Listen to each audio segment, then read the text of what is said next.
کہ ساتھی نے پوچھا کہ ہمارے معاشرے کی اکثر خواتین خوبصورتی کے لیے ابرو کے بال اکھیڑتی ہیں یا جعلی پلکیں لگاتی ہیں یا دانتوں کو باریک کرواتی ہیں، ایسا کرنے والی خواتین کے لیے کیا حکم ہے؟ بھائی شریعت کی روح سے نبی کریم صلی اللہ علیہ وسلم نے ان تینوں خواتین کو ملعون قرار دیا ہے کہ ان پر اللہ کی لعنت ہو۔ مسلم شریف کے اندر آتا ہے کہ نبی کریم صلی اللہ علیہ وسلم نے اس عورت کے بارے میں جو اپنے ابرو کے بالوں کو کاٹتی ہے، خوبصورتی کے لیے باریک بناتی ہے، نبی کریم صلی اللہ علیہ وسلم فرمایا کہ اس خاتون پر اللہ کی لعنت ہو۔ یا اسی طرح بخاری شریف کے اندر آتا ہے کہ وہ خاتون جو جعلی بال لگواتی ہے، سر کے بالوں میں لگائے یا پلکوں میں لگائے، جس طرح بھی جعلی بال لگواتی ہے، نبی کریم صلی اللہ علیہ وسلم نے اس عورت پر بھی لعنت کی ہے۔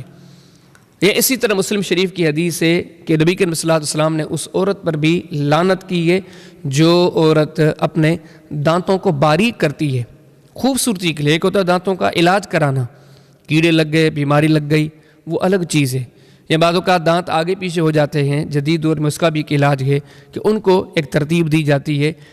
یہ ساری چیزیں علاج میں شامل ہوتی ہیں، لیکن وہ عورت جو صرف خوبصورتی کے لیے دانتوں کو باریک کرواتی ہے تو نبی کریم صلی اللہ علیہ وسلم نے اس پر بھی اللہ کی لعنت کی ہے۔ تو ان تینوں خواتین پر جو یہ کام کرتی ہیں ان پر نبی کریم صلی اللہ علیہ وسلم نے لعنت کی ہے، بلکہ صرف ان پر نہیں، اس کام میں صرف وہ خواتین ہی نہیں بلکہ بیوٹی پارلر کا کام کرنے والی خواتین بھی شامل ہیں۔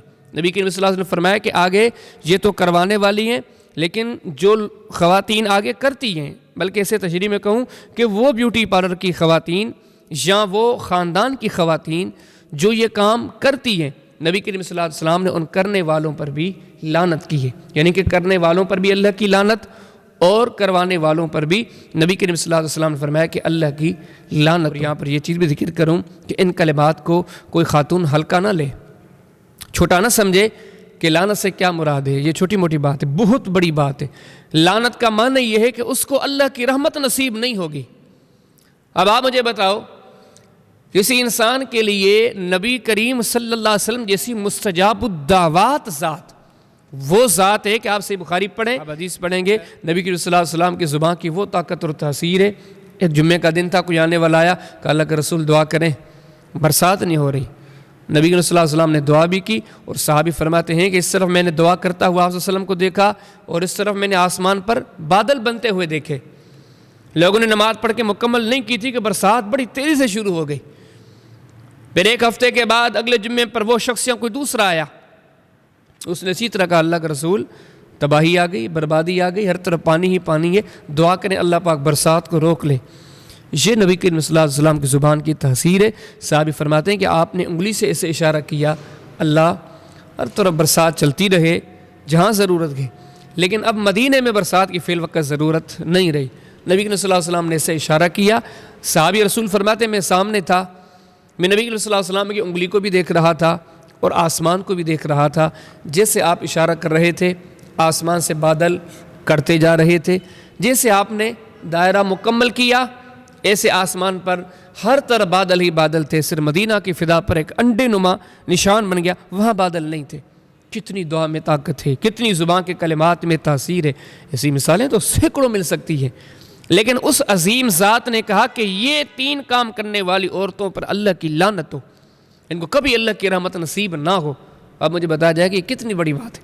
اور یہ بھی دیکھیں اگر کسی کو اللہ کی رحمت نصیب نہ ہو، اس کا معنی کیا ہے کہ وہ جہنم جائے، تباہ ہو جائے، برباد ہو جائے، اس کو کوئی خیر نصیب نہ ہو، کیونکہ اللہ کی رحمت کے بغیر کچھ بھی انسان کے بس میں نہیں ہے، انسان کچھ نہیں کر سکتا۔ بخاری شریف کی حدیث ہے نا کہ نبی کریم صلی اللہ علیہ وسلم نے ارشاد فرمایا، آپ نے فرمایا کہ اللہ کی رحمت کے بغیر کوئی جنت نہیں جا سکتا۔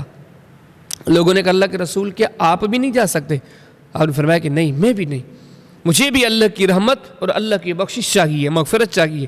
اللہ کی رحمت اور بخشش سے میں بھی جنت میں داخل ہوں گا تو رحمت اور بخشش ہی سے، یعنی کہ اللہ کی رحمت وہ چیز ہے کہ جس کے بغیر کسی کا کوئی گزارا نہیں۔